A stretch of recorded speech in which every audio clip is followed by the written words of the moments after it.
And it's amazing how well conceived the best characters are. That there's not much you can really wreck about Batman. That is it's unless you just completely trashed it, and betrayed it. It's been a whirlwind 24 months for Tom King. At one time, he was unquestionably the hottest writer in comics. Sales for his Batman series were orders of magnitude higher than any other ongoing title in the industry. King's Mr. Miracle maxi series was universally praised as a masterpiece in comics writing, at least the first half of the story. And then something funny happened. Chinks in his armor started emerging. Mr. Miracle's writing quality eroded severely during the final 5 to 6 issues. The lead up to Batman 50 was enormous. King himself promised the Batman-Catwoman wedding wasn't a ruse. It was 100% happening. Comic shops across America planned elaborate midnight wedding parties celebrating the momentous occasion at their own expense, only to have the rug pulled out from underneath them. DC editorial spoiled the non-wedding to the New York Times days before the big release, killing enthusiasm for the comic book and costing many small business owners a small fortune promoting the wedding at their own expense. King's Batman series has been in a free fall in terms of writing quality ever since. Sales slumped dramatically. It's still the top-selling ongoing series, but it's fighting tooth and nail with Marvel Comics' Spider-Man and Hulk, and will be easily eclipsed by Jonathan Hickman's X-Men very soon. Batman is jam-packed with pretentious writing tropes and half-baked stories with little or no explanation. His characterization is all over the map. Every time it seems King hits rock bottom, he outdoes himself. Batman 50 should have been King's absolute nadir, but the Nightmare story arc lowered the bar even further. Readers can't forget the character assassination of Wally West in King's Heroes in Crisis. One of the most repulsive stories in modern DC Comics, and that's saying something. Dan Didio's had the entire publishing line dealing in deconstructed cringe for nearly a decade now. Ladies and gentlemen, I present to you the latest challenger to the throne, Tom King's Batman 81. This comic book is the perfect storm of dreadful characterization, ludicrously convoluted plot, and lackluster art. I'm actually shocked Tom King pulled this off. Michael Bendis firmly entrenched himself as the worst writer in mainstream comics with his recent work on Superman, Action Comics, Event Leviathan, and Legion of Superheroes Millennium. But for 1 week at least, Tom King sits atop a mountain of infamy to behold another achievement in terrible writing. Before I get into the horrendous details of Tom King's latest Batman comic, I humbly ask if you haven't subscribed to Thinking Critical yet, please show your support and subscribe to the channel. Let your fellow comic readers know Thinking Critical is a valuable resource for comic book reviews, news, discussion, and in-depth analysis. If you're enjoying the channel content, please subscribe. Now, let's get into all the ghoulish details in today's comic book review. I'm not really going to talk about the art much in this review because the writing is absolutely atrocious and needs my full attention. John Romita Jr. and Klaus Janson are not on top of their game here. The outdoor scenes set a decent tone, but that's probably the highlight. I rate the art 2 out of 5. It's not very good, but still miles ahead of King's writing. The book opens with the highlight of the story. Flashpoint Batman has a gun pointed at Damian's face and decides he can't kill his family. But it turns out Damian let himself get caught, which kind of makes sense. Thomas Wayne uses guns because he's not nearly as skilled at hand-to-hand combat as Bruce or any members of the Bat family really, certainly not Damian Wayne. It was preposterous seeing Flashpoint Batman defeat Damian in issue 77. Turns out he was being played for a fool. Not a bad start. But it's time to poke 1,000 holes in King's hollow narrative. In Batman 80, Bruce told Selina he couldn't enter Wayne Manor without being detected. Apparently, that's not an issue for 6 other members of his family. While this is technically ridiculous, I'll let it slide because seeing Thomas Wayne get his comeuppance is a good start to the comic. And then we get to start this. And what is this, you ask? 9 full pages of Tom King trying to dig himself out of the hole he put himself in with his flimsy writing. It appears when he started writing this issue, he realized nothing from the last 5 or 6 months makes any sense. And he tries to explain it all the way, very poorly I might add.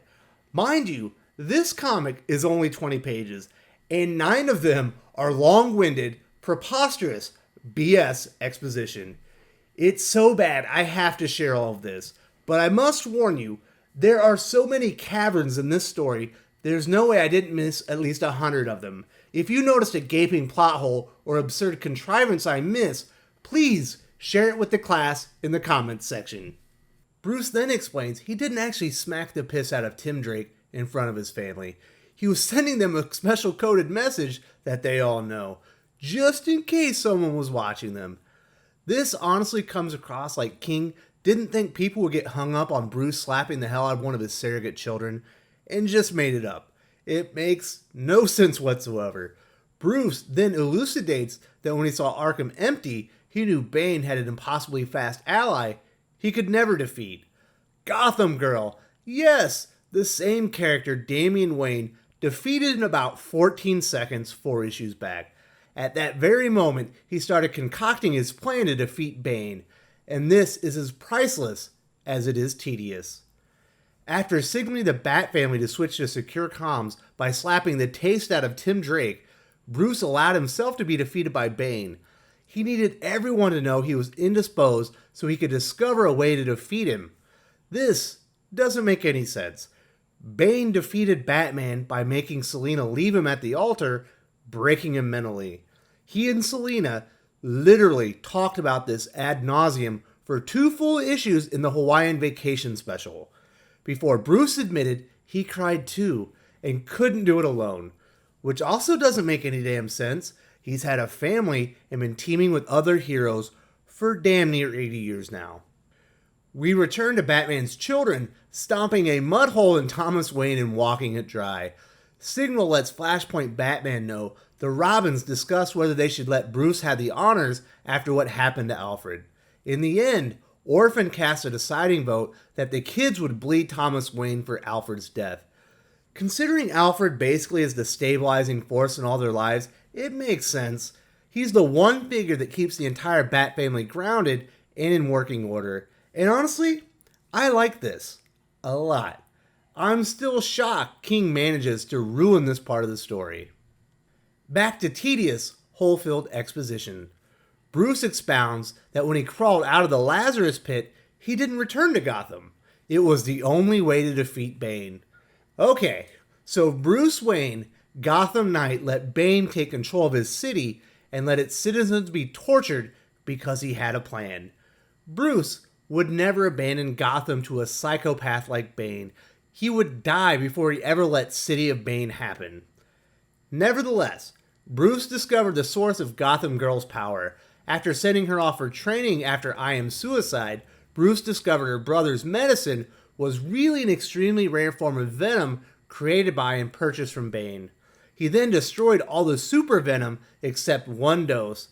Knowing Bane can access the Batcave, he hid it in the one location nobody would ever think to look, the memory of the mountain. My favorite parts of Batman's elaborate scheme are when he guesses everyone's actions perfectly. He knew exactly how fast Gotham Girl would use up her power, keeping the Justice League out of Gotham. He knew Bane would discover the location of the last dose of supervenom. And Bruce needed to return to the Lonely Mountain, leaving Gotham unsecured. Bruce left Gotham to Bane so Gotham Girl could tire herself out killing other superheroes while he bided his time. There's so much luck involved, it just might work. I don't know, what if, knowing that he was defeated the last time he broke Batman's back, Bane had killed him this time? How could he predict Bane wouldn't do that? Riddle me that, Tom King. Anyway, the Robins decide to put an arrow in Thomas Wayne's spine to incapacitate him. Now, I'm not sure anyone could catch an arrow with their arm contorted the way John Romita draws it here, but it happens. and he stabs Tim Drake in the chest. What are the chances we never see this in continuity of any other story with Tim Drake in it? Extremely high. We then learn Bruce had an inside man this entire time. That wasn't the Joker, it was Clayface. Now this might have been a decent reveal except for a couple of reasons. Where's the Joker? Bane has control of the entire city. I can't imagine for a second anyone would hide Joker from Bane and his henchmen. He's certainly not dead. Maybe if, King had set this reveal up earlier in the story, it might actually make sense. But we all know Psycho Pirate, King's favorite MacGuffin, mind-controlled Joker, and all the other villains of Gotham to do Bane's bidding. How is Clayface immune to Psycho Pirate's mind control? He isn't. This doesn't add up at all. So you remember the cool part of the story, right? The only thing keeping Batman 81 from being completely unbearable?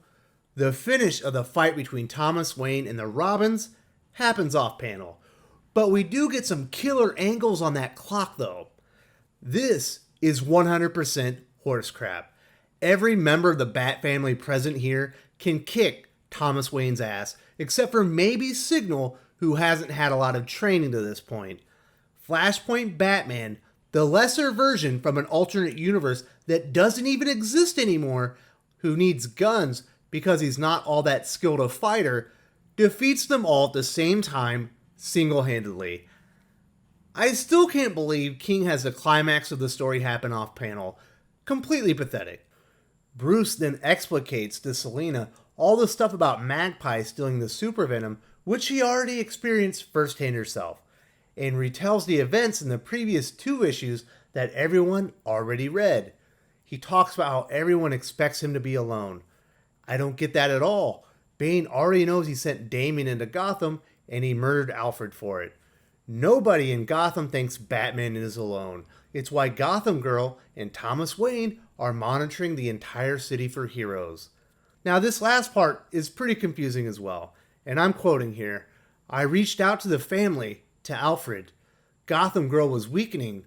Once the venom was mine, we could move. Alfred escaped my father, creating the need for a hostage. We know Alfred is dead from the solicitations from Detective Comics Annual Number 3 and Batman 86. Is King messing up the very continuity he created, or does he expect me to believe the Bat family don't have some sort of slap code for Alfred is dead? This is really poor writing. It reads like Alfred is alive, but we know he's dead. There's also 3 tacked on pages from Mitch Gerrard's with Harvey Bullock singing naked that have zero bearing on this story. Tom King's characterization absolutely sucks in this book. It's like he doesn't understand any of the actors he's writing. I rate the characterization 0.5 out of 5. The story is the most long-winded, cockamamie, contrived BS I've ever read. And I'm reading 4 Bendis comics at the moment. I rate the plot 0.5 out of 5. Before I wrap this review up, I wanted to let you know if you would like to help support all the comic book and pop culture content on Thinking Critical, we have a Ko-fi page now. All you need is a PayPal account to make a contribution to Thinking Critical YouTube. You can make a one-time contribution or set up monthly contributions on our Ko-fi page. Contributors will receive bonus content and early access to some channel content. Monthly supporters will also receive exclusive access via our Discord server we're rolling out in a few days.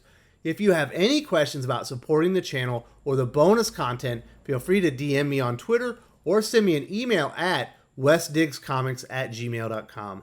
Thank you to anyone who considers supporting the channel. I don't know why, but I keep fooling myself into believing Tom King might finish Batman on a high note. It's clear after Batman 81, he didn't have a plan for any of the enormous plot holes in the story the past 6 months. He tried digging himself out of the enormous hole he dug, but only managed to make himself look more incompetent. This is also the 3rd recap issue King has delivered in the past year. It's absolutely ridiculous. The art in this comic is poor quality, but outshines Tom King's writing by a very large degree. I rate Batman 81 1 out of 5 overall. I don't recommend this comic to anyone, ever. This is as bad as comic books can get. This is actually worse than Legion of Superheroes Millennium #1. It feels like the state of DC Comics and Batman can't decline any farther. But we all know that's not true. After the news regarding the upcoming Crisis event and DC's 5G initiative, I'm wondering, why should I even consider buying Batman 86? Sure, I want to support whoever replaces King, but what does it really matter? Bruce Wayne is going to be replaced as Batman anyway. DC Comics needs Jeff Johns back in charge of creative direction now more than ever. This comic sucks. If you enjoyed this video, please give it a like. I would appreciate it very much. It helps us attract more views for the channel. Subscribe for future commentary, comic book news, and reviews. And don't forget to ring the bell for notifications. If you want to talk comics, movies, and much, much more, you can follow me on Twitter at Wes_from_TC. With that, Salamat Po, and I'm out.